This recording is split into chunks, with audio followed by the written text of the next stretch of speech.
周日長談深入時事話題，今日我哋為大家請到嘅貴賓呢係 BC 省嘅省長簡慧芝女士。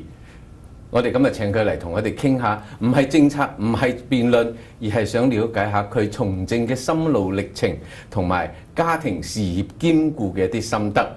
Madam Premier, thank you very much for sharing your time with us. It is my pleasure. 你好。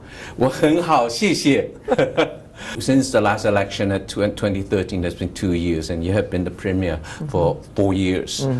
So I'm not going to talk about all those debates and anything, but I would like people more to know what's your feeling. The poll says up and down and go up and down, but what do you feel? What is your sense of biggest achievement during these 4 years, and what is your biggest challenge or frustration? The biggest achievement is making sure that we have built the strongest economy in the country, which we've done.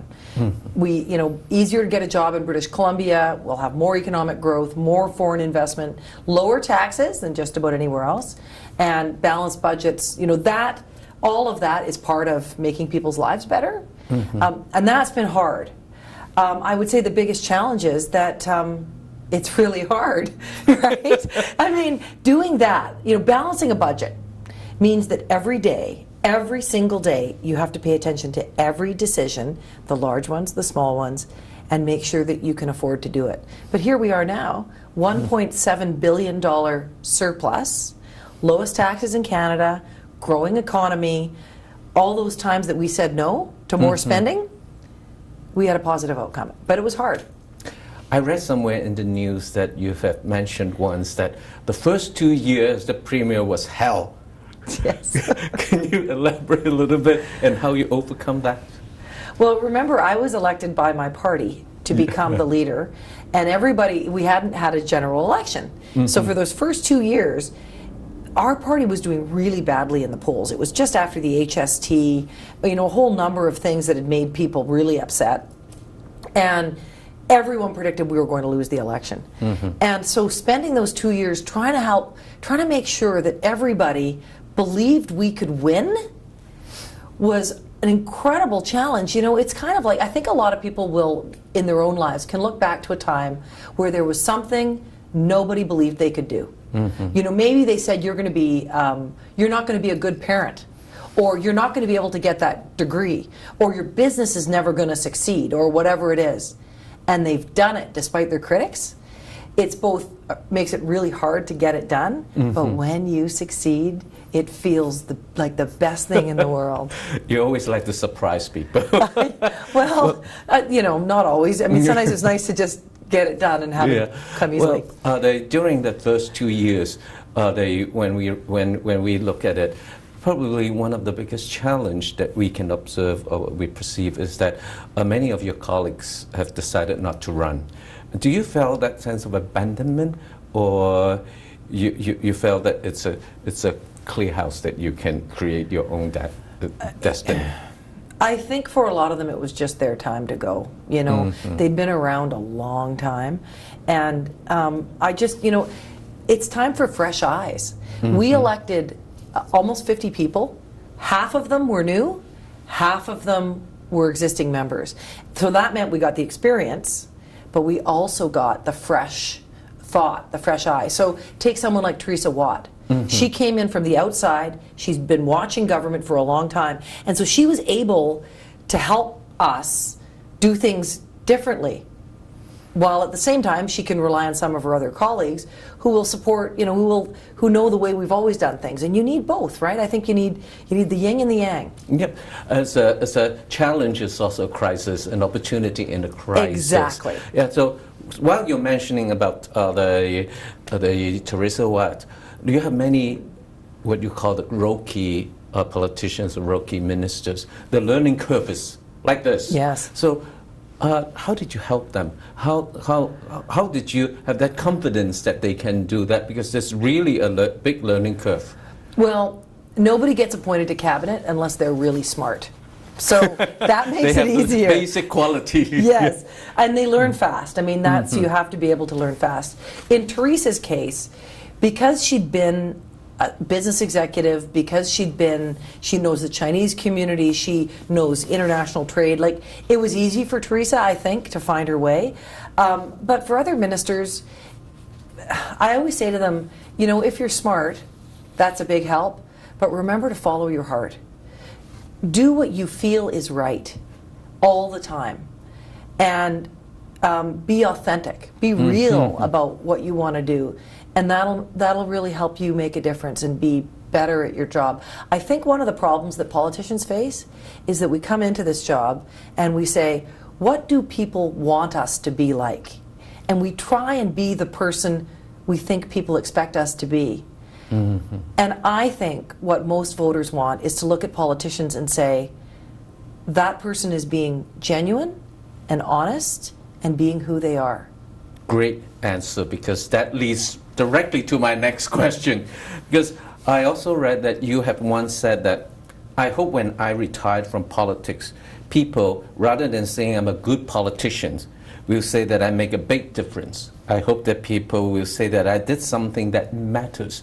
Yeah. But the reality is that you still need to get re-elected. So if you keep doing the right things and not the popular things, that you'll be in trouble too. So how do you balance that?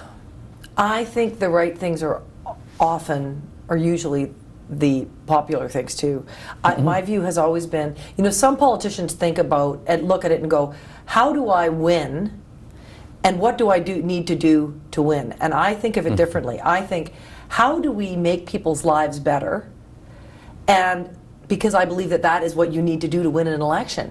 You know, at the end of the day, when people sit down or go to the poll to vote, what they ask is, did the government make my life better? Do I pay lower taxes? Do my kids have a better education? Are the roads less congested? Are we opening up our economy to the world and creating more jobs? That's what people ask. So I think, you know, it's a long path to get there. It's a lot of work to get there, but that's what I'm focused on. And you know what? You know, if people one day decide that they didn't like the things that I did, and I always felt it was the right thing to do, that would be okay. You know, I mean, I think people want to know that I am doing my best and following my heart, trying to do the right things as a leader, not just try and follow public opinion. That is a very difficult. It's difficult. It's really difficult, because the re-election is always there.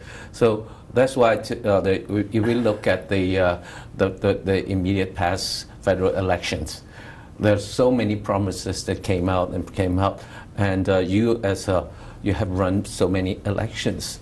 So do you feel that sometimes you get caught into the moment and make promises that you regret? I try not to do that. I mean, I've been doing this for, as you say, for 4 years, so I'm getting a little bit, you know, I'm not impulsive about these things. I think people want to know that I'm, you know, a steady hand at that. But let me give you an example. BC, during the election, everybody remembers Adrian Dix changed his position on the Kinder Morgan project. And he came out and he said, we're going to change our position from saying we'll wait to find out what the environmental assessment is, to saying we don't care what the environmental assessment is, we're just not going to let it happen. There were a lot of people that said to me, I should change my position too, because it would be good for us in the polls.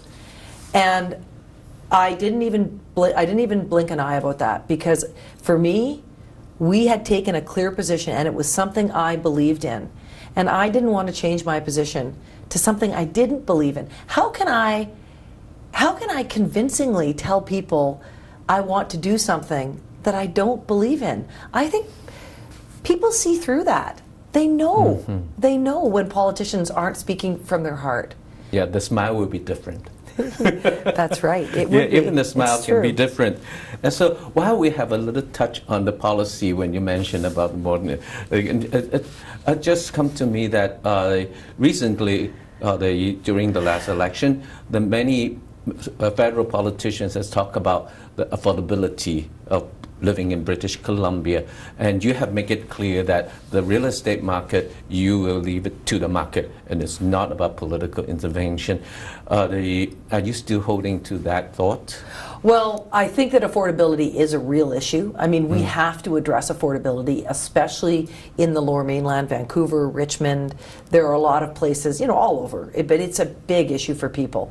So we're working on ways to address that. When it comes to real estate, though, I think we need to be careful how we address it, because what I've heard is people talking about, a speculation tax. It hasn't worked anywhere else that they've tried it, but it also, most speculation is done by people who already live here and own homes. It's done by Canadians and British Columbians who want to earn a little bit extra, put some money away for their kids. So we have to be careful about it. That doesn't mean there aren't things that we can do, but I am always cautious about taking advice from people who don't support the free market, who say that we should intervene in the free market. That's something that is quite different from other politicians who are trying to look for immediate solutions. Well, let me give you another example. The Mayor of Vancouver and others have said that they would like to think about having a tax on foreign ownership. And what my question is, or compile a list of foreign owners. And my question is, how do you define what's foreign? Because I have friends in the Chinese community who live here. They're raising their children here. Their husbands live overseas a lot of the time. They've maintained their citizenship in maybe China. But the wife and her children, and he live here. Is he foreign? They're contributing to our country. Their children are citizens of our country. They're purchasing and paying taxes in our country. To me, there's a racist undertone that we have to be really careful about. I'm not saying we shouldn't address housing affordability. I think we should. But I think we should be careful about it. And I don't think that we should be compiling a list of people, essentially, that's discriminatory, that's driven by a racist undertone, because we want to accomplish something else. I don't think that's fair, and I think it sends the wrong message out about who we are as Canadians. Thank you. The next part will be more focused on you. Okay. 我哋休息一陣，陣間再返嚟。